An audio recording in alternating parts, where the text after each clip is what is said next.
الشیطان الرجیم بسم اللہ الرحمن الرحیم الحمد للہ رب العالمین الرحمن الرحیم مالک یوم الدین ایاک نعبد و ایاک نستعین اہدنا الصراط المستقیم صراط الذین انعمت علیہم غیر المغضوب علیہم ولا الضالین بسم اللہ الرحمن الرحیم قل هو اللہ احد اللہ الصمد لم یلد ولم یولد ولم یکن له کفوا احد بسم اللہ الرحمن الرحیم تبت یدا ابی لہب وتب ما اغنی عنہ مالہ وما کسب سیصلی نارا ذات لہب وامرأته حمالة الحطب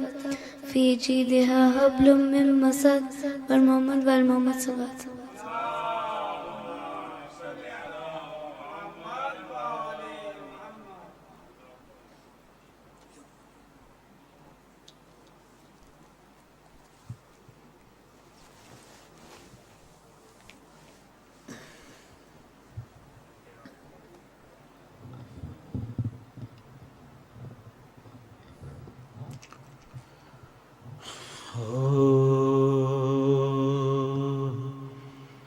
نام حسین لیتا ہوں جائے درود ہے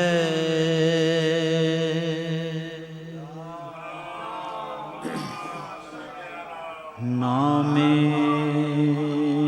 حسین لیتا ہوں جائے درود ہے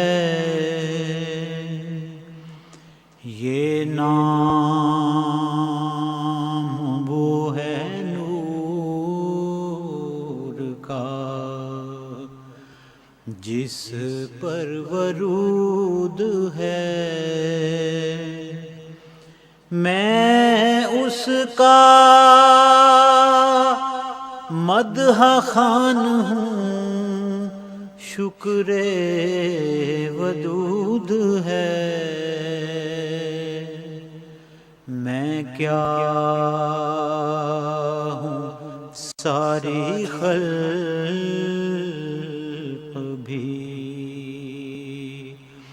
صرف سجود ہے میں کیا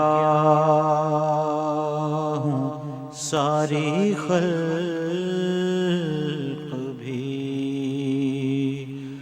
صرف سجود ہے خالی میں کیا فضائل سبت نبی پڑھوں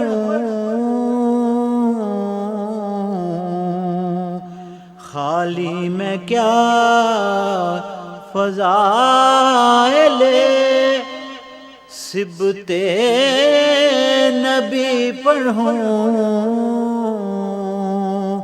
تم سب پڑھو درود میں ناد علی پڑھوں،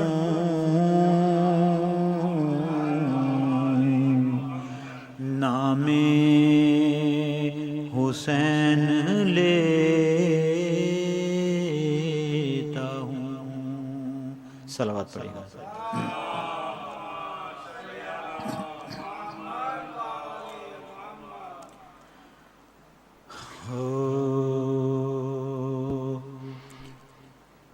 حسین ابن علی کا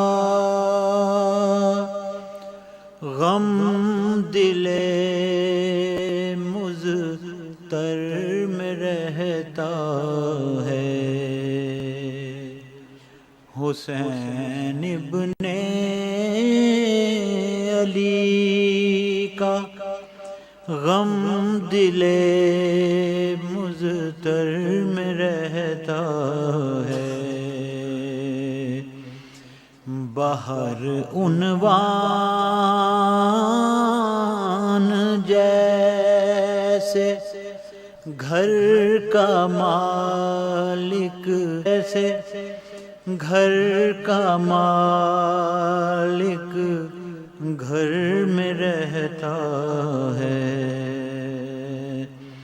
حسین ابن علی کا غم دل مضطر میں رہتا ہے،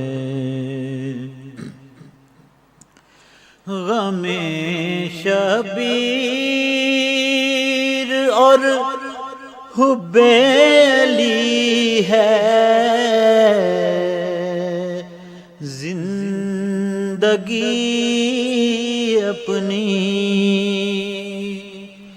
غم شبیر اور حب علی ہے،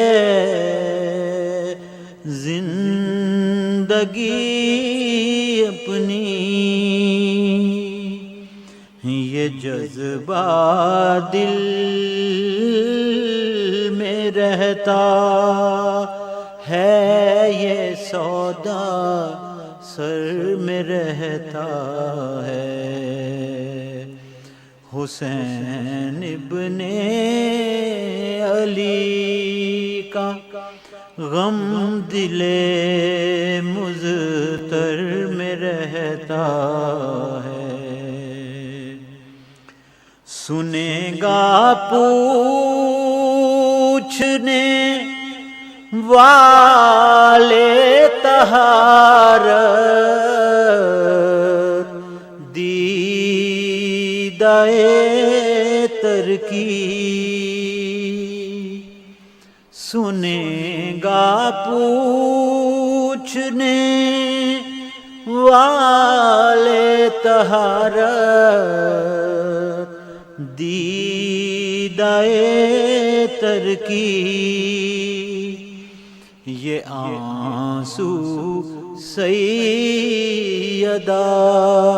کے گوشائے چادر میں رہتا ہے، حسین ابن علی کا کسی صورت علی کے در پہ رہنے کی جگہ ملتی، کسی صورت علی کے در پہ رہنے کی جگہ ملتی، یہ خورشید ضیاء گستر اسی چکر میں رہتا ہے، یہ خورشید ضیاء گناہی نہیں، بغض علی دشمن کے سینے سے نکلتا ہی نہیں بغض اب دوسرا ہے جو اسی خیبر میں رہتا ہے حسین ابن علی کا. اور یہ شعر فراری سے نہ پوچھو یہ کہ آخر بھاگتا کیوں ہے. فراری سے نہ پوچھو یہ کہ آخر بھاگتا کیوں ہے. یہ پوچھو بھاگنا طے ہے تو کیوں لشکر میں رہتا ہے. یہ پوچھو بھاگنا طے ہے تو کیوں لشکر میں رہتا ہے. حسین ابن علی کا. علی اصغر کے لب تک کل یہ ساغر بن کے پہنچے گا. علی اصغر کے لب تک کل یہ ساغر بن کے پہنچے گا. ہمارا دیدائے تر چشمائے کوثر میں رہتا ہے. حسین ابن علی کا غم دل مضطر میں رہتا ہے کہ جیسے گھر کا مالک بہر عنوان جیسے گھر کا مالک گھر میں رہتا ہے. حسین ابن علی. صلوات پڑھیں. لا حول ولا قوة الا بالله العلی العظیم. بسم اللہ الرحمن الرحیم.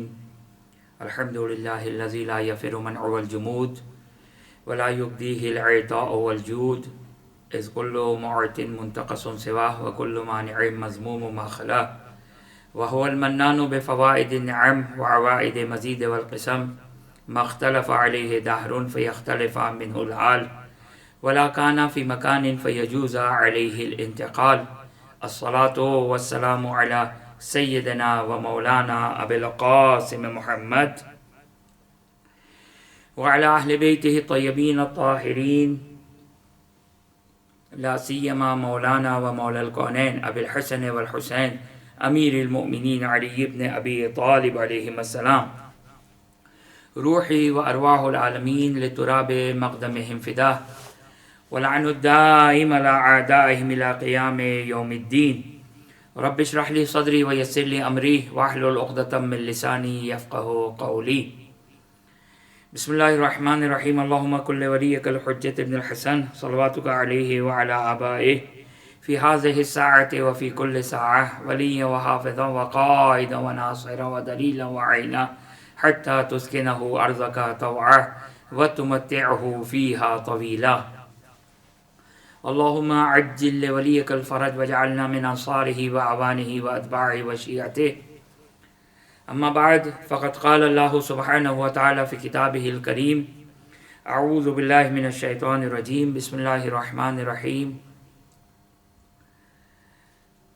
یوم ندعو کل اناس بامامہم فمن اوتی کتابہ بیمینہ فاولئک یقرؤون کتابہم ولا یظلمون فتیلا. السلام علیک یا ابا عبد اللہ وعلی الارواح التي حلت بفنائک. علیک منی سلام اللہ ابدا ما بقیت وبقی اللیل والنہار ولا جعلہ اللہ آخر العہد منی لزیارتکم. السلام علی الحسین وعلی علی ابن الحسین وعلى أولاد الحسين وعلى أصحاب الحسين. اللهم خص أنت ولا ظالم باللعن مني وابدأ به أولا ثم العن الثاني وثالث ورابعه. اللهم العن يزيد خامسة ولعن عبيد الله بن زياد وابن مرجان وعمر بن سعد وشمرة وعلى أبي سفيان وعلى زياد وعلى مروان إلى يوم القيامة. ہماری گفتگو اس آیت کے ذیل میں چل رہی تھی کہ قیامت کا دن ہے، ہر شخص اپنے اپنے امام کے ساتھ محشور کیا جائے گا، اور امام جس امام کو انتخاب کیا گیا ہوگا اس کے حساب سے انسان کو نامہ اعمال عطا کیا جائے گا. اور جیسا کہ خود قرآن کی آیت بیان کر رہی ہے کہ کل اناس، ہر انسان کو اپنے امام کے ساتھ پکارا جائے گا. فمن اوتی کتابہ بیمینہ، یعنی کیا مطلب؟ اس آیت کا کنیکشن کیا ہے؟ اس آیت کا کنیکشن یہ ہے کہ امام کو دیکھا جائے گا.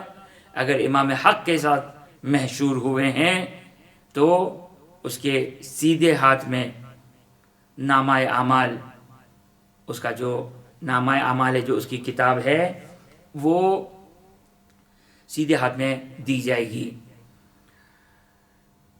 خب امام، اب کون ہے امام؟ کیا مراد ہے امام سے؟ آپ کی خدمت میں کل سورہ آل عمران کی آیت نمبر 81، گمان کبھی یہ ہے کہ 81 بھی آیت ہے. وَإِذْ أَخَذَ اللَّهُ مِيثَاقَ النَّبِيِّينَ لَمَا آتَيْتُكُم مِّن كِتَابٍ وَحِكْمَةٍ وَإِذْ جَاءَكُمْ رَسُولٌ مُصَدِّقٌ لِّمَا مَعَكُمْ، کہ خداوند متعال تمام انبیاء سے ایک میثاق اور ایک عہد لے رہا ہے. کس کے بارے میں؟ ختمی مرتبت حضرت محمد مصطفیٰ صلی اللہ علیہ وآلہ وسلم کے بارے میں، کہ تمام مفسرین یہ بیان کرتے ہیں. بس اس سے پتہ چلتا ہے کہ یہاں پر ان کی نبوت کے بارے میں، یعنی وہ نبی ہیں بالفعل، نہ کہ آنے والے زمانے میں نبی ہیں. جیسا کہ صحیح ترمذی کی روایت ہے کہ کنت نبیًا وآدم بین الروح والجسد. مفہوم روایت یہی ہے کہ میں اس وقت نبی تھا کہ جب حضرت آدم کی ابھی خلقت تک نہیں ہوئی ہے. خداوند متعال نے حضرت آدم میں ابھی تک روح نہیں پھونکی ہے.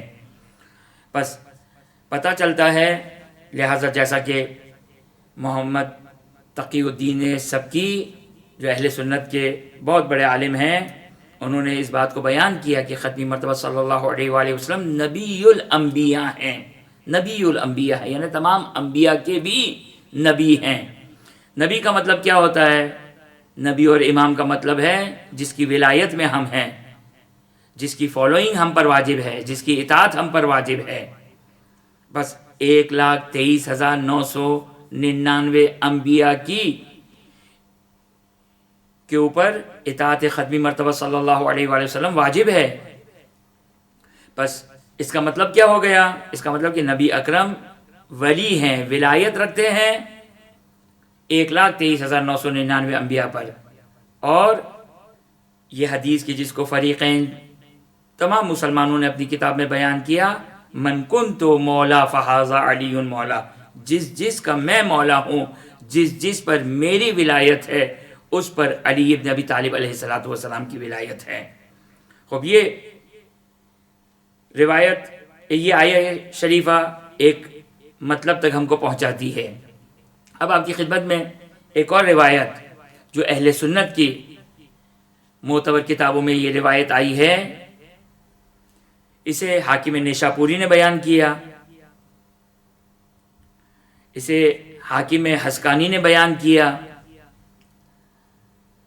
طبرانی نے بیان کیا، ثعلبی نے اپنی تفسیر میں بیان کیا. بس آپ نے ملاحظہ فرمایا کہ یہ معتبر علماء اہل سنت اس روایت کو بیان کرتے ہیں. اب توجہ کیجیے گا کہ یہاں تو ہمیں حدیث غدیر سے تمسک کرنا پڑا تھا، جو آیت سے ہم نے آپ کی خدمت میں بیان کیا کہ امیر المؤمنین کی ولایت حضرت آدم سے لے کر حضرت عیسیٰ تک 1,23,999 انبیاء پر امیر المؤمنین کی ولایت ہے. یہ ہم نے آیت شریفہ اور حدیث غدیر سے، جو حدیث غدیر شیعہ سنی سب بیان کرتے ہیں، اس سے استدلال بیان کیا. اچھا، یہاں پر آپ کی خدمت میں ایک نقطہ بیان کر دوں کہ ظاہر ہے یہ جو ہم علماء اہل سنت کی روایتوں سے استدلال کر رہے ہیں، میرا بچہ اور جوان یاد رکھیے گا، یہ استدلال اسباب دلیل ہے، حجت علی الخصم ہے. یعنی ہمیں ضرورت نہیں ہے ہم اپنے ایمان کے لیے، اپنے ایمان اور عقیدے اور عمل کے لیے غیروں کی طرف ہمیں جانے کی ضرورت نہیں ہے. یہاں پر ہم جو اہل سنت کی روایتوں سے بیان کر رہے ہیں تاکہ ان کی کتابوں سے یہ پروف کریں، ان کی کتابوں سے یہ ثابت کریں کہ امیر المؤمنین کی ولایت ما سبق انبیاء پر ہے. ورنہ ہمارے پاس خود چھٹے امام جعفر صادق علیہ الصلوۃ والسلام اور اس کے علاوہ روایات کثرت کے ساتھ موجود ہیں کہ جس میں امام ارشاد فرماتے ہیں روایت کے مطابق ما بعث اللہ نبیا قط. توجہ کریں، بڑی صراحت کے ساتھ، بہت ہی صراحت کے ساتھ. اگرچہ یہ جو 4 بزرگان کی اہل سنت کا جو میں نے نام آپ کی خدمت میں بیان کیا، یہ روایت بھی کافی حد تک صریح ہے، لیکن اس کے باوجود آپ کی خدمت میں شیعہ نوجوان کہ جو ممکن ہے بعض اوقات دوسروں کی کسی روایت سے متاثر ہو جائے، دوسروں کی حدیث سے متاثر ہو جائے، نہیں، ہمارے پاس جو روایات ہے آل محمد علیہ السلام ہیں. شاید میں نے پہلی گفتگو میں آپ کی خدمت میں یہ نقطہ عرض کیا تھا کہ توجہ کریں کہ باقی مسلمانوں کا وحی کا سلسلہ 11 ہجری کو منقطع ہو گیا. یعنی کیا مطلب؟ یعنی کیا اس کے بعد بھی جبرائیل آ رہے ہیں، وحی یعنی شریعت لے کر آ رہے ہیں؟ جبرائیل تو نازل ہو رہے ہیں، فرشتے تو نازل ہوتے ہیں، کیونکہ مختلف الملائکہ، زیارت جامعہ کبیرہ کا جملہ السلام علیکم، السلام علیکم یا اہل بیت النبوہ و موضع الرسالہ، اس میں آگے جا کے مختلف الملائکہ یعنی سلام ہو آپ اہل بیت اطہار علیہ السلام پر جن کے گھروں میں ملائکہ کا نزول ہے، آنا جانا ہے. اور چھٹے امام روایت کے مطابق ارشاد فرماتے ہیں کہ ملائکہ، ہمارے بچے ہم سے زیادہ ملائکہ سے مانوس ہے، تو ہمارے گھروں میں ملائکہ کا آنا جانا رہتا ہے. مختلفہ کا مطلب ہوتا ہے آنا اور جانا، مختلف اختلاف کا ایک معنی آنا اور جانا کا ہے. خیر، بس توجہ فرمایا آپ نے کہ یہ ملائکہ اگرچہ وحی منقطع ہو گئی ہے، وحی شریعت، جو شریعت کی وحی ہے وہ منقطع ہو گئی ہے، لیکن توجہ کریں عام مسلمانوں کے 11 ہجری تک سارا تسلسل ختم ہو چکا ہے، لہٰذا اب ان کے پاس محدودیت ہے. محدودیت کیا ہے؟ یہ جو ان کی صحاح ستہ ہے یا باقی جو کتابیں ہیں اس میں رسول خدا صلی اللہ علیہ وآلہ وسلم سے روایات ہیں، اور اس کے بعد بہت ساری روایت اصحاب سے ہیں، اصحاب کے نظریے ہیں. ضروری نہیں کہ وہ رسول صلی اللہ علیہ وآلہ وسلم کی حدیث ہو، لہذا وہ چیز جو حجت ہے، قرآن نے جس کو حجت قرار دیا ہے وہ معصوم کو حجت قرار دیا ہے. لہذا قرآن کی آیت اس انداز سے بیان کرتی کہ یا ایھا الذین آمنوا اطیعوا اللہ واطیعوا الرسول واولی الامر منکم. ہمارے ہاں یہ تینوں کی تینوں ہستیاں معصوم کے خدا کیا معصوم کا تصور معنی نہیں رکھتا ہے، لیکن جہاں معصوم یعنی جہاں وداؤٹ ایرر، نان ایرر، بغیر کسی مسٹیک، بغیر کسی ایرر کے، جو لوح محفوظ ڈائریکٹ بیان کرے. توجہ کیجئے گا، لوح محفوظ کوئی بھی سوائے حجت خدا کے لوح محفوظ کا مطالعہ نہیں کر سکتا ہے. حتیٰ فقیہ، مجتہد، مرجع، پہلے بھی میں نے آپ کی خدمت میں بارہا آپ کی خدمت میں یہ بات بیان کی ہے، مجتہد اور مرجع جو وہ یہی احادیث ہیں، یہ احادیث کی جو در حقیقت وحی الہی اہل بیت اطہار علیہ السلام وہ لوح محفوظ بیان کیا جا رہا ہے، لیکن اس کو خود سمجھنا، اس کی کون سی روایت تقیہ میں ہے، روایت کیا کہنا چاہتی ہے، ایک روایت دوسری روایت سے اگر ظاہری طور پر اگر کانٹرڈکٹ بظاہر کر رہی ہے، اگرچہ توجہ کیجیے گا، اب یہ ایک سارے علوم ہیں، یہ سب نور واحد ہیں، سب نور واحد ہے، لیکن بعض اوقات ائمہ اطہار علیہ السلام اس سخت دور میں، اس تقیہ کے دور میں جو روایت آ رہی ہے، تو یہ اب روایت کو سمجھنا، یہ فقیہ انہی روایتوں سے، یہی جو میرے اور آپ کے ہاتھ میں، میرے اور آپ کے درمیان جو روایات ہیں، اگرچہ اجتہاد ایک مشکل کام ہے، اجتہاد ایک مشکل مرحلہ ہے کہ 50,000 60,000 روایتوں سے کس طرح حکم خدا کو نکالا جائے، یہ کھیل نہیں ہے. یہ ہر شخص ایسا نہیں کہ اردو میں من لا یحضر الفقیہ کا ترجمہ ہو جائے، اردو میں وسائل الشیعہ کا ترجمہ ہو جائے، نہیں، اس کے لیے علوم کی ضرورت ہے، علم حاصل کرنے کی ضرورت ہے. استنباط اور اجتہاد کس طرح کیا جاتا ہے، یہ ایک تفصیلی گفتگو کی جس کا محل فی الحال نہیں ہے. بس توجہ کیا آپ نے کہ وہی مسلمانوں کیا 11 ہجری کو منقطع ہو گئی، لیکن امیر المومنین سے لے کر 260 ہجری تک یعنی 250 سال، توجہ کریں، مسلمانوں کے پاس جو وحی ہے وہ 11 ہجری تک یعنی 23 سال، رسول کے 23 سال کی زندگی وحی سے متصل ہے، جس میں قرآن نازل ہوا اور وہ جو نبی اکرم صلی اللہ علیہ وآلہ وسلم کی فرامین اور ارشادات ہیں، 23 سال کی زندگی.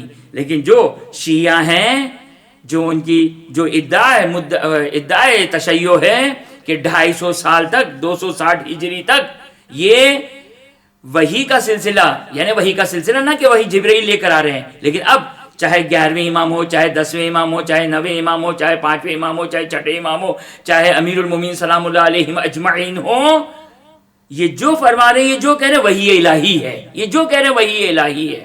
اما اصحاب وحی الہی نہیں بیان کر سکتے ہیں.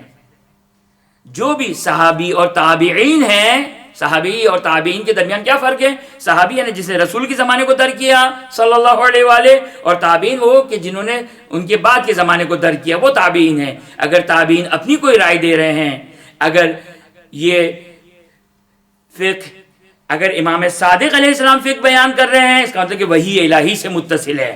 اس لیے کہ جب چھٹے امام، اگرچہ ہر روایت میں یہ نہیں بیان کرتے ہیں، لیکن چھٹے امام جب بیان کرتے ہیں تو چھٹے امام 5ویں امام سے 5ویں امام، چوتھے امام سے چوتھے امام، تیسرے امام سے تیسرے امام، دوسرے امام سے دوسرے امام، امیر المومنین سلام اللہ علیہ سے اور امیر المومنین سلام اللہ علیہ رسول خدا صلی اللہ علیہ وآلہ وسلم سے بیان کرتے ہیں. کیوں؟ اس لیے کہ رسول خدا صلی اللہ علیہ وآلہ وسلم نے اپنا علم، سارا کا سارا علم علی ابن ابی طالب علیہ السلام کی سپرد کیا ہے، امیر المومنین کی سپرد کیا ہے. علی ابن ابی طالب ہے کہ جو باب مدینۃ العلم ہے. اب یہ باب مدینۃ العلم منتقل ہو رہا ہے امام مجتبیٰ سلام اللہ علیہ کے پاس، اور اس کے بعد منتقل ہو رہا ہے. لہٰذا یہ ایک بہت بڑا ڈفرنس ہے. آپ توجہ کریں، تقریباً 11 ہجری سے لے کر 260 ہجری، 249 ہجری، 249 ایئرز یعنی 250 سال.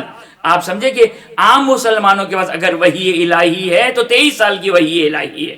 عام مسلمانوں کے پاس وحی الہی کا پیغام ہے تو وہ 23 سال کا ہے، فقط وہ 23 سال کا ہے. جو تشیع شیعوں کے پاس جو ہے وہ 23 + 249، 23 + 249. لہٰذا وہ خزانہ جو محمد و آل محمد علیہ السلام کے ذریعے سے ہم تک پہنچا ہے. لہٰذا یہی ایک بنیادی فرق ہے اجتہاد کا، کہ مسلمانوں کے یہاں اجتہاد میں قیاس ہے، مسلمانوں کے یہاں اجتہاد میں استحسان ہے.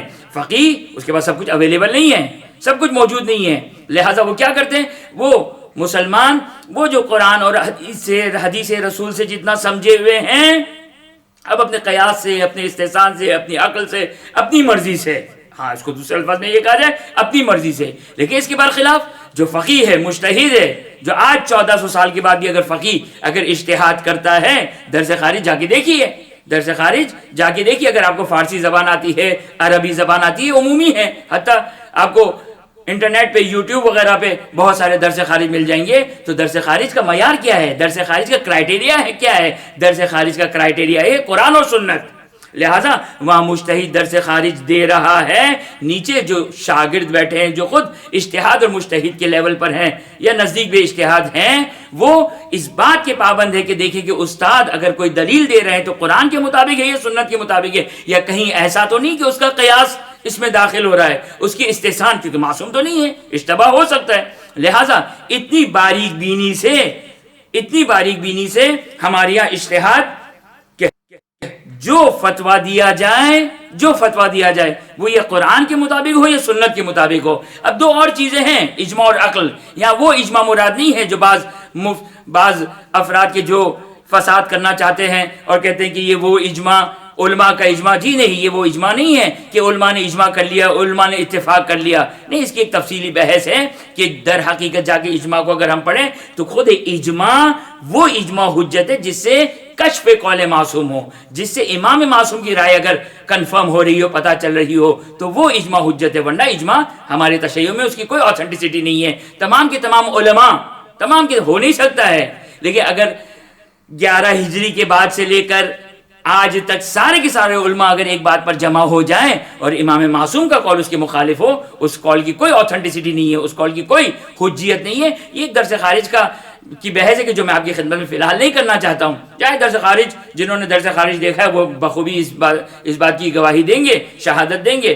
بس ہمارا مجتہد کے پاس روایات ہے 250 سال، یعنی کیا ڈیفرنس ہے، توجہ کریں کتنا بڑا ڈیفرنس ہے۔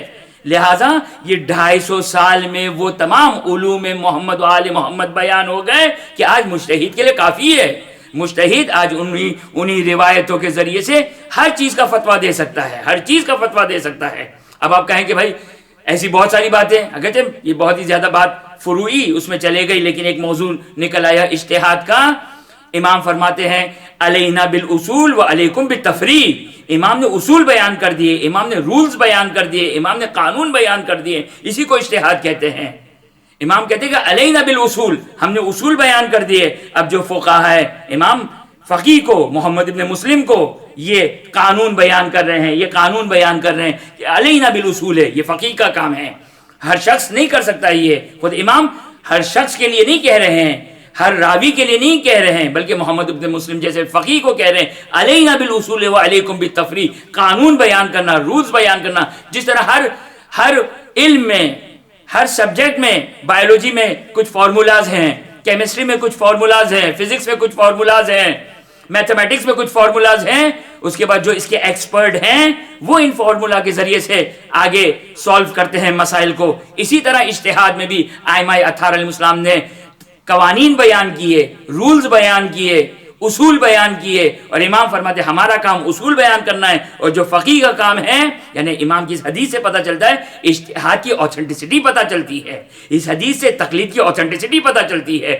اس حدیث سے تقلید کا سلسلہ پتہ چلتا ہے کہ امام اصول بیان کر رہے ہیں، ہر شخص تفریع اور ہر شخص جو کہ اس کو ایکسٹریکٹ نہیں کر سکتے، نکال نہیں سکتے ان اصول سے، لہذا فقیہ کی ضرورت ہے۔ بس توجہ کریں، ایک طرف سے یہ سسٹم اب غیبت کا سسٹم ہے، صحیح ہے، ہم قبول کرتے ہیں اس غیبت کے سسٹم میں ایرر ہے، لیکن ایرر، توجہ کریں یہاں پہ جو میں آپ کی خدمت میں بیان کر رہا ہوں کہ یہ جو غیبت ہے، یہ غیبت نہ خدا کی طرف سے ہے، نہ ائمہ اطہار علیہ السلام کی طرف سے ہے، نہ شیعوں کی طرف سے ہے، بلکہ یہ جو غیبت ہے ظالموں کی وجہ سے ہے۔ خداوند متعال کے اس ہدایت کے راستے میں ظالمین نے رکاوٹ ڈال دی ہے، اور خدا نے اختیار دیا ہے، خدا مجبور نہیں ہے۔ خدا، یہ دنیا دار الامتحان ہے، جس کو جو ظلم کرنا ہے کریں، دین کے ساتھ ظلم کرنا ہے دین کے ساتھ ظلم کریں، اولیاء خدا کے ساتھ ظلم کرنا ہے اولیاء خدا کے ساتھ ظلم کریں، ان کا حساب کتاب ہوگا۔ انبیاء کے ساتھ ظلم کرنا ہے انبیاء کے ساتھ ظلم کریں، ائمہ کے ساتھ ظلم کرنا ہے ائمہ کے ساتھ ظلم کریں، لیکن خداوند متعال اس کے باوجود 250 سال، پس توجہ کریں یہ فرق ہے، بنیادی فرق ہے ایک عام مسلمان اور مذہب اہل بیت اطہار علیہ السلام کے 250 سال، توجہ کریں یہ 250 سال، وہاں پہ صرف 23 سال، صرف 23 ایئرز وحی الہی ہے۔ یہاں پر چھٹے امام آتے ہیں تو وحی الہی سے بات کرتے ہیں، 5ویں امام آتے ہیں وحی الہی سے بات کریں، 11ویں امام آتے ہیں وحی الہی سے بات کرتے ہیں، 12ویں امام آتے ہیں وحی الہی سے بات کرتے ہیں۔ لہٰذا ہمارا فقیہ استحسان سے فتویٰ نہیں دیتا ہے، قیاس سے فتویٰ نہیں دیتا ہے، اپنی مرضی سے فتویٰ نہیں دیتا ہے، جبکہ عام مسلمان مجبور ہیں، ان کی مجبوری ہے، اسے 11 ہجری میں منقطع ہو گئی ہے۔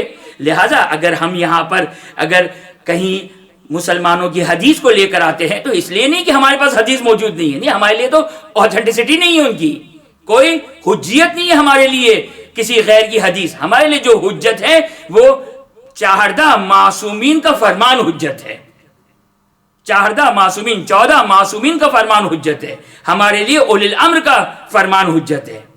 لہٰذا یہ اگر ہم بیان کرتے ہیں، لہٰذا ہمارا بچہ اور جوان اگر کوئی ایسی حدیث ہے کہ جہاں پر اہل بیت اطہار علیہ السلام کے در سے اگر وہ حدیث نہ بیان ہوئی ہو.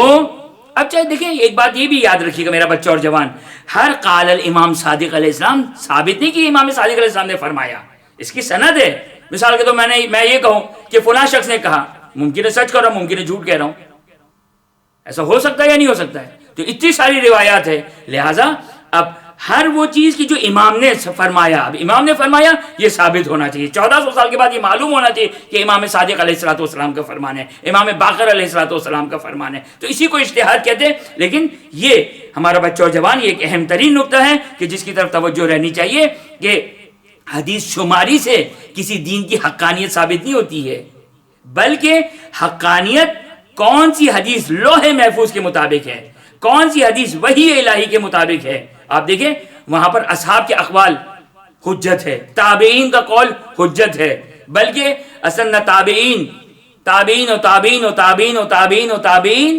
اب یہ جو 4 فقہ ہیں مسلمانوں کی، یہ کس کے شاگرد ہیں؟ یہ کس کے شاگرد ہیں؟ یہ فقہ ابی حنیفہ، یہ ابو حنیفہ کس کے شاگرد ہیں؟ چھٹے امام کے شاگرد ہیں. وہ چھٹے امام جو وحی الہی. ہاں اگر آپ یہ کہیں کہ ابو حنیفہ ساری کی ساری فقہ امام صادق علیہ السلام سے لیتے، روئے چشم، احسنت. لیکن خود فرماتے ہیں ابو حنیفہ کہ لولا سنتان لہلک النعمان، فقط 2 سال چھٹے امام کی خدمت میں تلمذ کیا، فقط 2 سال علم حاصل کیا. 2 سال میں کیا ہوتا ہے؟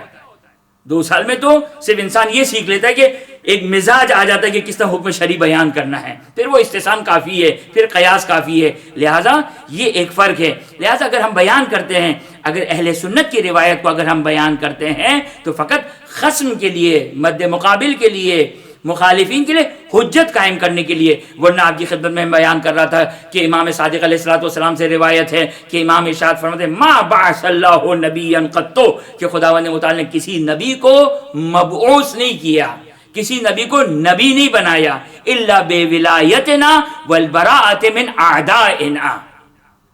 یہ حدیث ہے. ہمارے یہاں مسئلہ روشن ہے، واضح ہے کہ امام فرماتے ہیں کہ کسی نبی کو نبی نہیں بنایا، یعنی ہر نبی کو خداوند متعال عہد لے رہا ہے. وہ قرآن کی آیت سورہ آل عمران کی آیت نمبر 81، اگر میں اشتباہ نہ کروں 81 یا 86 ظاہراً 81، سورہ آل عمران کی 81ویں آیت، 81ویں آیت، سورہ آل عمران کی 81ویں آیت، 81ویں آیت، کہ جس میں خداوند متعال واضح طور پر کہہ رہا ہے کہ ہم نے میثاق لیا ہے، ہم نے عہد و پیمان لیا انبیاء سے. کس چیز کا عہد و پیمان لیا ہے؟ دیکھیں قرآن، توجہ کیجئے گا، قرآن مشکل کتاب ہے، اور یاد رکھیے گا میرے اور آپ کے لیے، اگرچہ قرآن فیہ تبیان کل شیء ہے، قرآن میں سب کچھ بیان ہے، ولا رب ولا یابس الا فی کتاب مبین. لیکن اس کا مطلب یہ نہیں ہے کہ رب ولا یابسین سب کچھ میرے اور آپ کے لیے ہے. نہیں، میرے اور آپ کے لیے نہیں ہے. اس لیے خود قرآن بیان کر رہا ہے سورہ آل عمران کی 7ویں آیت، کہ جس میں خود قرآن بیان کر رہا ہے کہ منہ آیات محکمات ہن ام الکتاب و اخر متشابہات، کہ اس میں آیات محکم بھی ہے اور آیات متشابہ بھی ہیں، کہ لا یعلم تاویلہ الا اللہ والراسخون فی العلم. خود قرآن بیان کر رہا ہے کہ ہر شخص قرآن نہیں سمجھ سکتا ہے. میں نے ایک مجلس میں اشارہ کیا تھا، توجہ کریں، ایک قرآن کا ظاہر ہے 6666 آیت ہے، 6000 ایک قول کے مطابق 6666 قرآن کی آیات ہے. ایک تو قرآن کی ظاہر آیت کو سمجھنا، 6666 آیتوں میں کیا بیان ہوگا؟ کل دین بیان نہیں ہو سکتا ہے، لا رب ولا یابسین بیان نہیں ہو سکتا ہے، تبیانا لکل شیء نہیں ہو سکتا ہے، ہر چیز کا بیان نہیں آ سکتا ہے. بس ایک تو قرآن کا ظاہر ہے، ایک قرآن کا باطن ہے، ایک قرآن کا باطن ہے. اور وہ کون قرآن کا باطن سمجھے گا؟ وہ تعویل کو کون سمجھے گا؟ قرآن کا باطن جس کو قرآن کہہ رہا ہے تعویل. خود قرآن لاک لگا رہا ہے، خدا لاک لگا رہا ہے ظاہر قرآن کے لیے. 6666 آیت کے لیے یہ قرآن کا اعلان ہے کہ ہر شخص نہیں سمجھ سکتا ہے. لا یعلم تاویلہ، یعنی قرآن کی جو ظاہر آیت، جو آیات متشابہ، وہ ہر انسان نہیں سمجھ سکتا ہے. جب ظاہر آیت سمجھ میں نہیں آ سکتی ہے تو باطن آیت کہاں سے سمجھ میں آئے گی؟ باطن آیت کہاں سے سمجھ میں آئے گی؟ لہذا بہرحال یہ ایک تصور اور تاثر کے ہر چیز کو قرآن سے ثابت کیا جائے. قرآن سے ایک حد تک ہم ثابت کر سکتے ہیں، قرآن سے ہم ایک حد تک ثابت کر سکتے ہیں، اس سے زیادہ قرآن سے ثابت نہیں ہو سکتا ہے. اگرچہ امامت کا بیان قرآن میں موجود ہے، صاحبان اولی الالباب کے لیے قرآن میں یہ موجود ہے کہ انسان قرآن سے امامت کو نکال سکتا ہے، جس طرح توحید نکلتی ہے، جس طرح رسالت نکلتی ہے. بس توجہ کریں آپ کہ جیسے یہ خود یہ آیت لا یعلم تاویلہ الا اللہ والراسخون فی العلم ہے. راسخون فی العلم کون ہے؟ راسخون نہیں کہا راسخ فی العلم کہ آپ کا ختمی مرتبہ صلی اللہ علیہ وآلہ، پلورل کا صیغہ ہے، جمع کا صیغہ ہے. راسخون فی العلم ہے. کون ہے راسخون فی العلم؟ کون ہے آج رسول کے بعد عالم اسلام میں جو یہ کہے کہ قرآن کی ہر آیت سے میں فیصلہ کر سکتا ہوں؟ یہ فقط امیر المومنین اور آل علی علیہ الصلوۃ والسلام ہیں جو کہہ سکتے ہیں کہ سلونی قبل ان تفقدونی، کہ میرے لیے اگر تختے، اگر فتویٰ اگر بچھایا جائے، تخت حکم، مجلس حکم کو اگر میرے لیے آمادہ کیا جائے تو میں اہل توریت کے لیے توریت سے فیصلہ کروں گا، اہل انجیل کے لیے انجیل سے فیصلہ کروں گا، اہل قرآن سے فیصلہ کروں گا. یہ کون کہہ سکتا ہے؟ کون کہہ سکتا ہے؟ ابن عباس نہیں، ابن عباس شاگرد امیر المومنین کے. ابن مسعود نہیں، کوئی بھی ایسا نہیں ہے، کوئی بھی ایسا نہیں ہے. صحابی رسول میں، تابعین تو بہت دور کی بات ہے، صحابی میں کوئی ایسا نہیں جو کل قرآن. فقط علی کے بارے میں رسول خدا صلی اللہ علیہ وسلم ارشاد فرمایا علی مال قرآن والقرآن مع علی، علی قرآن کے ساتھ ہے اور قرآن علی کے ساتھ ہے. کہ اس کا موقع ملا تو انشاءاللہ بعد میں وضاحت کروں گا کہ اس کا مطلب کیا ہے. علی قرآن کے ساتھ ہے، قرآن علی کے ساتھ ہے. بس توجہ کیا آپ نے، یہ تو ہو گئی آیت، یہ ہو گئی آیت. اب آپ کی خدمت میں یہ 4 بزرگان کا حوالہ دیا میں نے. ہمارے پاس روایت ہے ما بعث اللہ نبی قط، خدا نے کسی بھی نبی کو نبی نہیں بنایا ہے، کسی بھی نبی کو نبی نہیں بنایا ہے، مگر ان سے عہد و پیمان لیے. 2 عہد و پیمان لیے. یاد رکھیے گا میرے بچے اور جوان، یاد رکھیے گا 2 عہد و پیمان ہیں. یہ 2 عہد و پیمان ہر نبی سے لیا گیا، نہ کہ فقط انبیاء سے لیا گیا، ہر انسان سے لیا گیا. امت رسول صلی اللہ علیہ وآلہ وسلم میں ہر انسان سے لیا گیا. ہم اور آپ بھی پابند ہیں ان 2 عقیدوں کے، ان 2 ایمان کے، ان 2 وعدوں کے.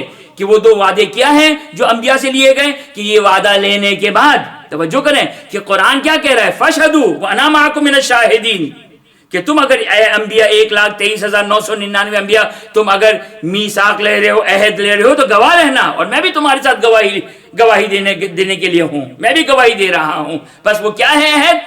وہ عہد کیا ہے؟ چھٹے امام ارشاد فرمایا ما بعث اللہ نبی قط، خدا نے کسی نبی کو بھی مبعوث نہیں بنایا الا بولایتنا، جب تک کسی بھی ہر نبی سے ہماری ولایت. امیر المومنین فقط نہیں، 12 اماموں کی ولایت، نہ زیادہ نہ کم. 12 امام کے آغاز امیر المومنین امیر کائنات علی ابن ابی طالب علیہ السلام اور آخری امام حجت عجل اللہ تعالی فرجہ شریف. 12 اماموں کی ولایت جب تک نبی سے ولایت، اس ولایت کا عہد و پیمان نہ لیا جائے. عہد و پیمان کا کیا مطلب ہے؟ یعنی ایمان.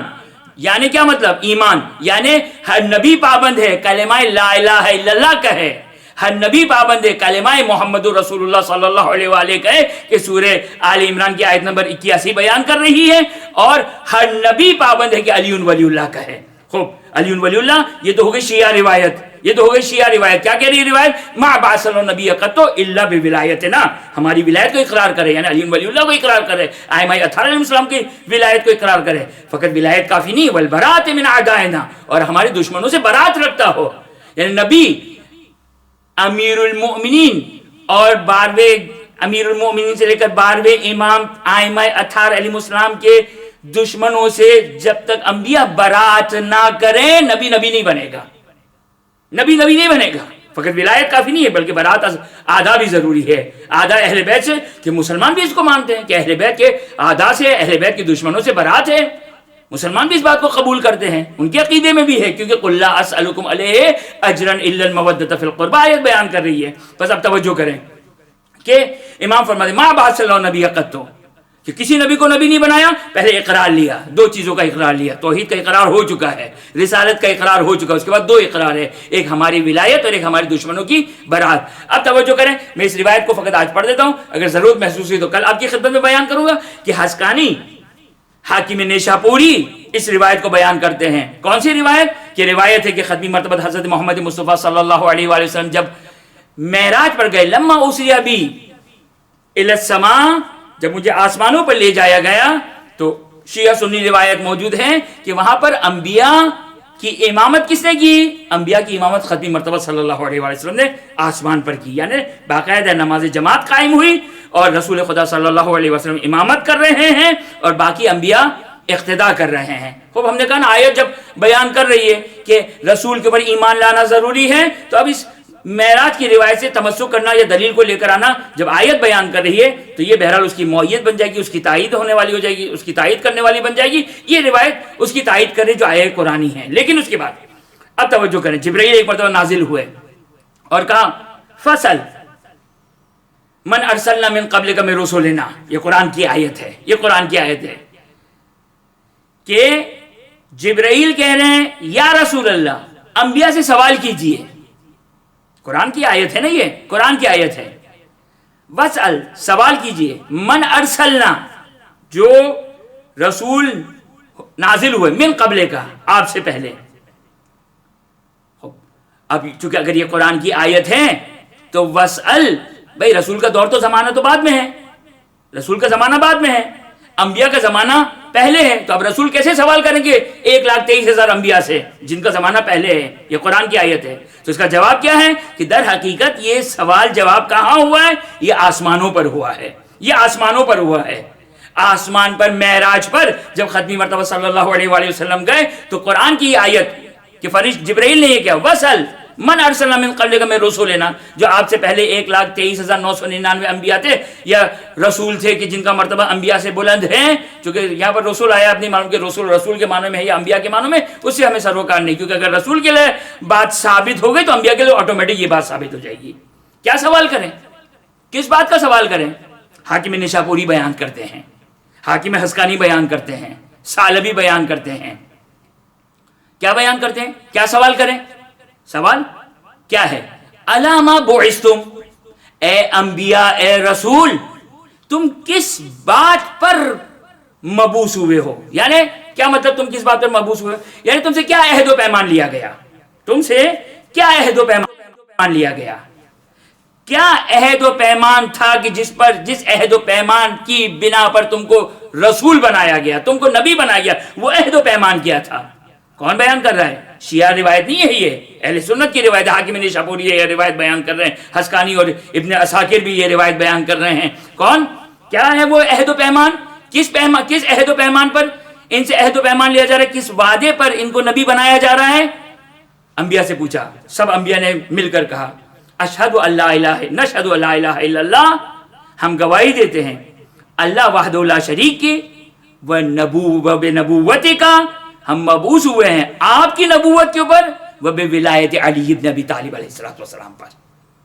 یعنی نبی، یہ اہل سنت کی کتاب ہے، شیعہ کتاب نہیں ہے، وہ شیعہ روایت آپ کی خدمت میں بیان کر دی۔ چھٹے امام نے فرمایا ما بعث اللہ نبی قط، کسی نبی کو بھی مبعوث نہیں کیا الا بولایتنا والبراءۃ من اعدائنا۔ یہ اہل سنت کی کتاب ہے کہ 1,23,999 انبیاء مثلاً، اب جو جتنے بھی انبیاء وہاں پر موجود تھے یا رسول موجود تھے، وہ کیا کہہ رہے ہیں؟ وہ کہہ رہے ہیں کہ ہم مبعوث ہوئے ہیں اس بات کے اوپر کہ ہم گواہی دیں لا الہ الا اللہ کی، محمد رسول اللہ کی اور علی ولی اللہ کی۔ بس یہاں تک یہ حدیث آپ کی خدمت میں بیان کی۔ انشاءاللہ کل آخری مجلس ہے، آج اس خمسہ مجالس کی چوتھی مجلس ہے، کل آخری مجلس ہے انشاءاللہ۔ کل آپ کی خدمت میں اس کا خلاصہ بیان کروں گا اس حدیث کا، اور کیا نتیجہ ہم نکالتے ہیں اس آیت کی ذیل میں کہ یوم ندعو کل اناس، کہ وہ قیامت کا میدان ہوگا، وہ قیامت کا میدان ہوگا، اور اس قیامت کے میدان میں ہر انسان کو اس کے امام کے ساتھ پکارا جائے گا، اس کے امام کے ساتھ پکارا جائے گا۔ کون ہے وہ امام؟ کون ہے وہ امام؟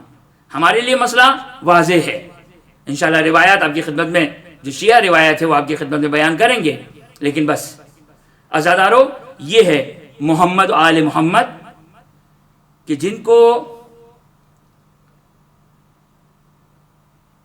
جن کا امتحان ہوا، امتحان کا لفظ صحیح نہیں ہو شاید، کہ جو آزمائش میں گرفتار ہوئے، بلاؤں کو جھیل رہے ہیں توحید کی بقا کے لیے، دین کی بقا کے لیے. یعنی یہ وہ مقام ہے کہ جس مقام پر نبی نہیں پہنچ سکتے ہیں، انبیاء نہیں پہنچ سکتے ہیں، اور وہ مقام جو سید الشہداء کا مقام ہے، جو سید الشہداء کا مقام ہے. اور وہ کیسے حاصل ہوا؟ وہ حسین نے سب کچھ قربان کر دیا، سب کچھ قربان کر دیا، اپنی جان کو قربان کر دیا. وہ سید الشہداء امام حسین کہ زیارت ناہیہ کا جملہ، میرا اور آپ کا زمانے کا امام. دیکھیں آئمہ کی روایات دیکھیں، ہم غیبت میں کس چیز کے پابند ہیں. آئمہ اطہار علیہ السلام نے بیان کیا، ہمارے جد پر گریا کرو. یبن شبیب ان کنت باکیا لشیء فابکی للحسین. کسی چیز پر رونے کا جی چاہے اس کو فراموش کر دو، اس کو چھوڑ دو، اور کس پر گریا کرو؟ فابکی للحسین علیہ السلام. حسین ابن علی پر گریا کرو، حسین ابن علی پر گریا کرو. اور میرا زمانے کا امام پردہ غیبت میں لأندبن صباحا ومساء ولأبکین بدل الدموع دما. میرا زمانے کا امام اس انداز سے گریا کر رہا ہے کہ اپنے جد مولا حسین کا مرثیہ پڑھتا جا رہا ہے اور کہتا ہے کہ اب میں غیبت کے زمانے میں، اس سے پہلے کا جملہ کیا ہے؟ اس سے پہلے کا جملہ میرا زمانے کا امام کا جملہ یہ ہے کہ میں غیبت میں مولا، اے میرے جد، اے میرے آقا، اے میرے مولا، میں اپنی جان کو، میرا زمانے کا امام کہہ رہا ہے، میں اپنی جان کو آپ پر قربان نہ کر سکا، یعنی مولا حسین پر. اس کے بعد میرا مولا یہ کہتا ہے، زمانے کا امام یہ کہتا ہے، میں اپنے اہل و عیال کو آپ کی زینب ام کلثوم پر قربان نہ کر سکا. اس کے بعد میرا اور آپ کا زمانے کا امام، وہ حجت خدا، وہ حجت خدا، وہ امام زمانہ کہ جس کے سبب سے آج زمین و آسمان کا وجود ہے، وہ اپنے جد کا ماتم کر رہا ہے. لأندبن صباحا ومساء، صبح و شام بین کر رہا ہے، 365 دن بین کر رہا ہے. یہ عاشور کی بات نہیں ہے، یہ 2 مہینے 8 دن کی بات نہیں ہے، بلکہ میرا اور آپ کا زمانے کا امام اس روایت کے مطابق لأندبن صباحا ومساء، صبح و شام بین کر رہا ہے. وَلَأَبْكِيَنَّ بَدَلَ الدُّمُوعِ دَمًا، اور آنسوؤں کے بدلے خون بہا رہا ہے.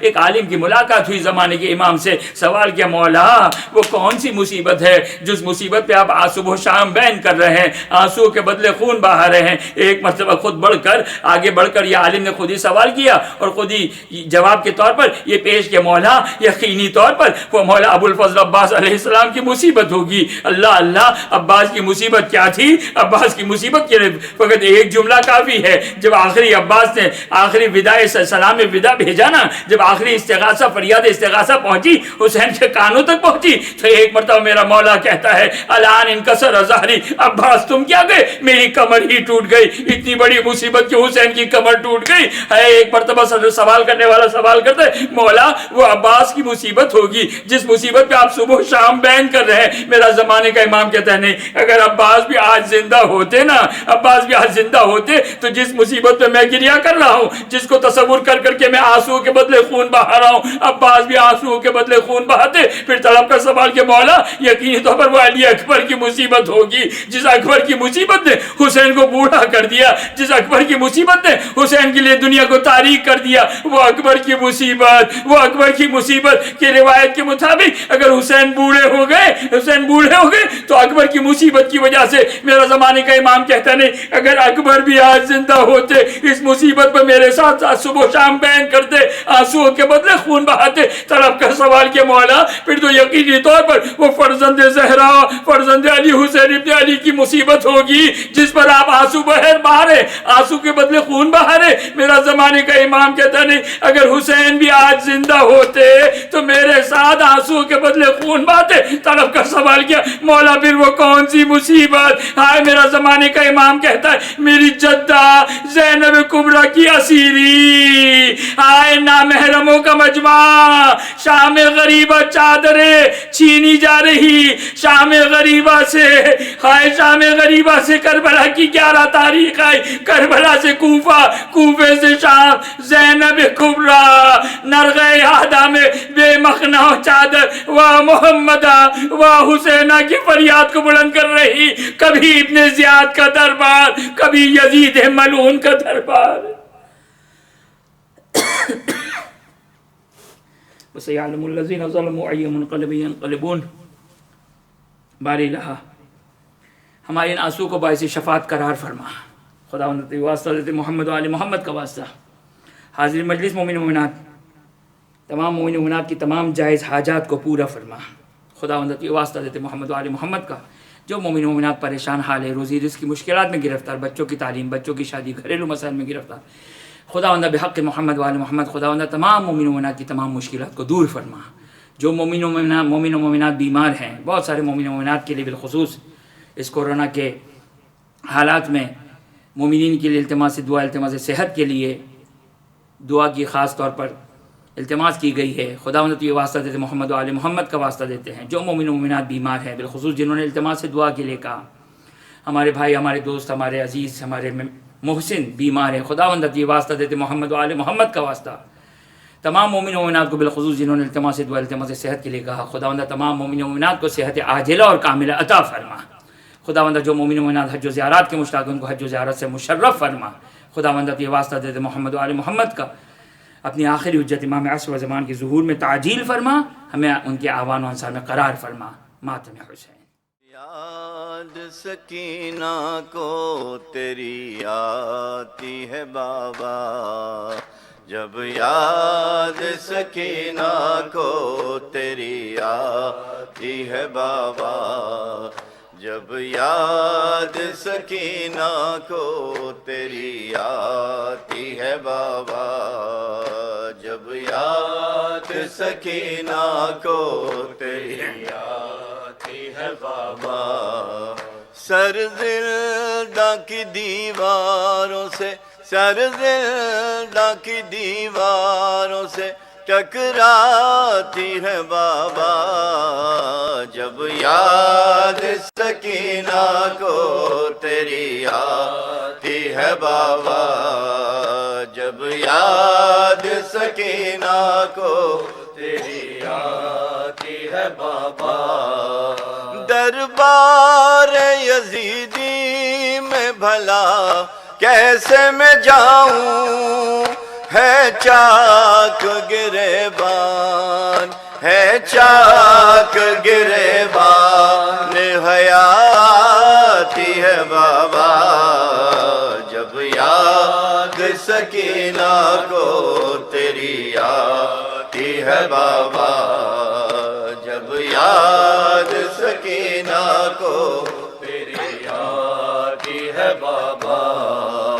کانوں سے ٹپکتا ہے لہو، شانوں پہ دیکھو ظالم کی اذیت، مجھے ظالم کی اذیت مجھے تڑپاتی ہے بابا، جب یاد سکینہ کو تیری آتی ہے بابا، جب یاد سکینہ کو تیری آتی ہے بابا. مر جاؤں گی پیاسی نہ کبھی مانگوں گی پانی، اصغر کی مجھے پیاس جو، اصغر کی مجھے پیاس جو یاد آتی ہے بابا، جب یاد سکینہ کو تیری آتی ہے بابا، جب یاد سکینہ کو تیری آتی ہے بابا.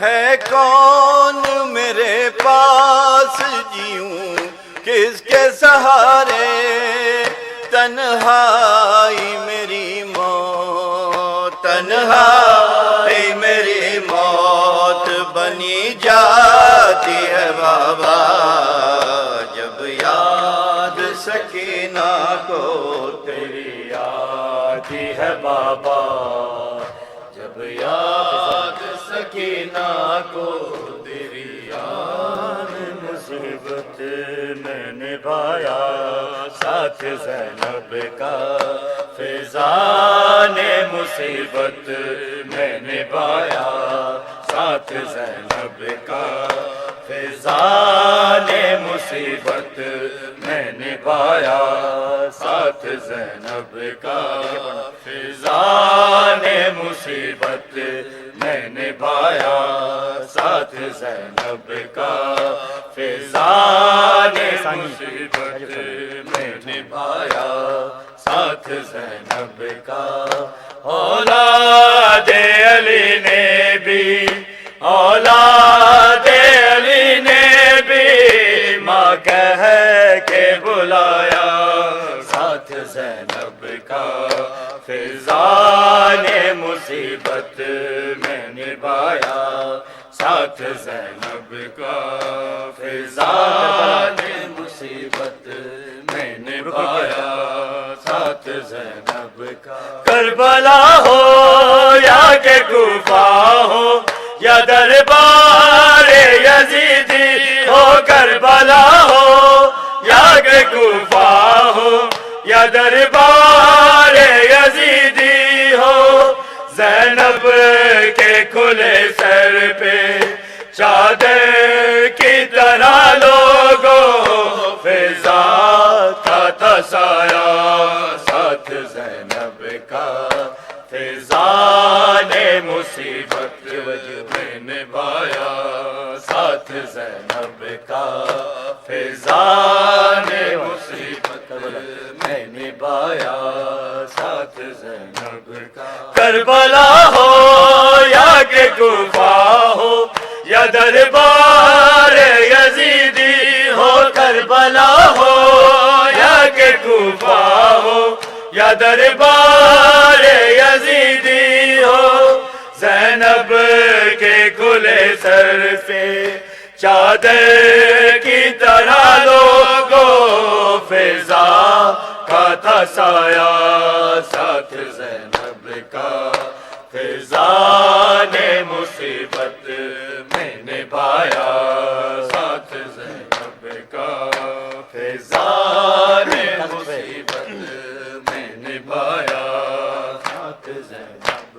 کا۔ تخت پر بیٹھا شرابی جو مخاطب ہوا زینب سے، تخت پر بیٹھا شرابی جو مخاطب ہوا زینب سے، تب چیخ اٹھی فیضا ظالم نے جو بی بی کو تو کہہ کے بلایا ساتھ زینب کا، فیضان مصیبت میں نبھایا ساتھ زینب کا، فیضان مصیبت میں نبھایا ساتھ زینب کا۔ تخت پر بیٹھا شرابی جو مخاطب ہوا زینب سے، تخت پر بیٹھا شرابی جو مخاطب ہوا زینب سے، تب چیخ اٹھی فیضا ظالم نے جو بی بی کو تو کہہ کے بلایا ساتھ زینب کا، فیضان مصیبت میں نبھایا ساتھ زینب کا، فیضان مصیبت میں نبھایا ساتھ زینب کا۔ اولاد علی نے بھی، اولاد علی نے بھی ماں کہہ کے بلایا ساتھ زینب کا، فیضان مصیبت میں نبھایا ساتھ زینب کا، فیضان مصیبت میں نبھایا ساتھ زینب کا۔ بولی فرما میں تجھے کیا دوں انعام غریبی میں، بولی فرما میں تجھے کیا دوں انعام غریبی میں، فضا تو نے قاسم کو ان کانپتے ہاتھوں سے صحرا ہے لگایا ساتھ زینب کا، فضا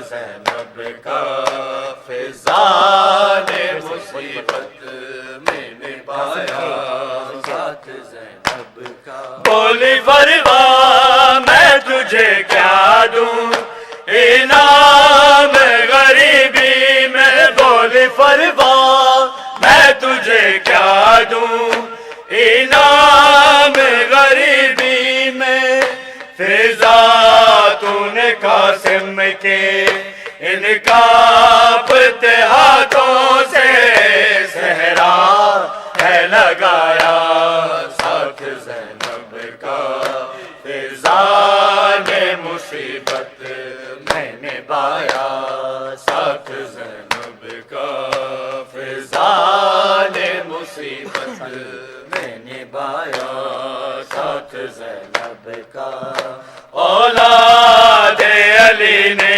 بھی اولاد علی نے بھی ماں کہہ کے بلایا ساتھ زینب کا فیضان مصیبت میں نے بایا ساتھ زینب کا فیضان مصیبت میں نے بایا ساتھ زینب کا خاک نے ڈانپ لیا اختر بالوں کی سفیدی کو خاک نے ڈانپ لیا اختر بالوں کی سفیدی کو جب تک وہ رہی زندہ اس خاک سفر ہی کو برقع ہے بنایا ساتھ زینب کا فیضان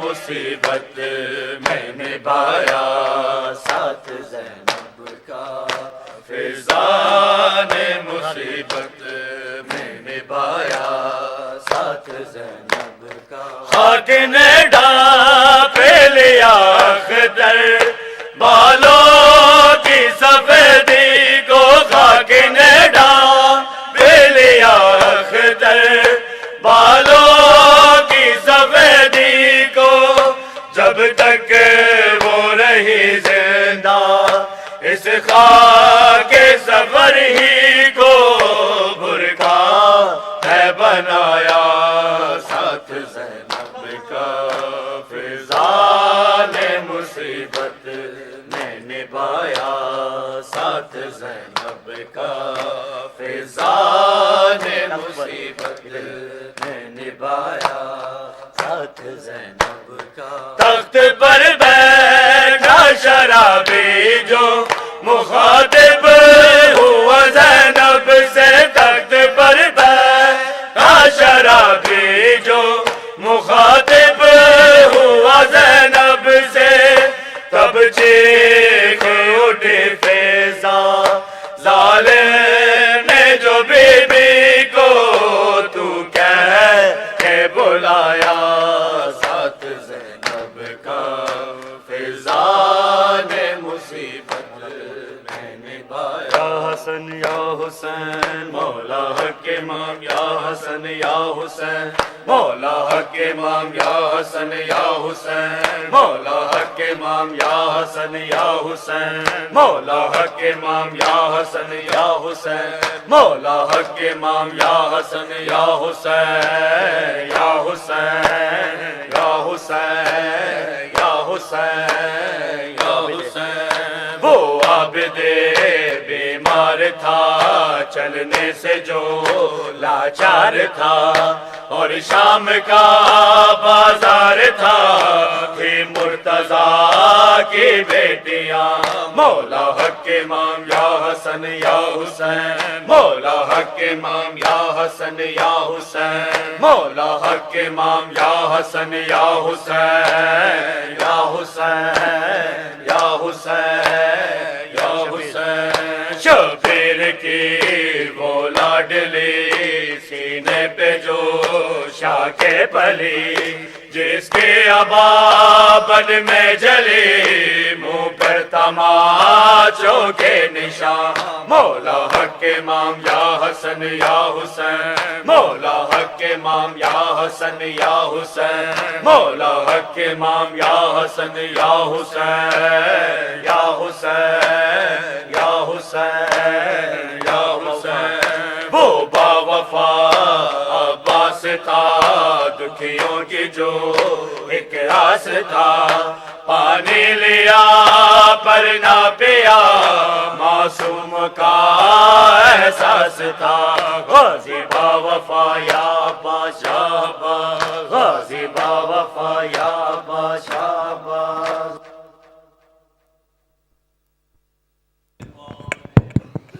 صلی اللہ علیہ یا ابا عبداللہ السلام علیکم یا ابن رسول اللہ السلام علیکم یا ابن امیر المؤمنین وابن سید الوسین السلام علیکم یا ابن فاطمۃ الزہرا سیدتی نساء العالمین الصلاۃ والسلام علیکم ورحمۃ اللہ وبرکاتہ السلام علیکم یا غریب الغرباء السلام علیکم یا معین الضعفاء والفقراء سلطان ابو الحسن یا علی ابن موسیٰ رضا علیک اعلی فی التحیۃ والثناء سیدی رزقنا اللہ فی الدنیا زیارتکم وفی الآخرت شفاعتکم الصلاۃ والسلام علیکم ورحمۃ اللہ وبرکاتہ السلام علیکم یا مولانا یا صاحب العصر والزمان الامان الامان الامان من فتن زمان السلام علیکم یا شریک القرآن سیدی اجل اللہ تعالی فرجک وسہل اللہ تعالی مخرجک وظہورک ورحمۃ اللہ وبرکاتہ بسم اللہ الرحمن الرحیم اللہم کل ولیک الحجت ابن الحسن صلواتک علیہ وعلی آبائہ في هذه الساعة وفي كل ساعة وليا وحافظا وقائدا وناصرا ودليلا وعينا حتى تسكنه أرزك توا وتمتعه فيها طويلا.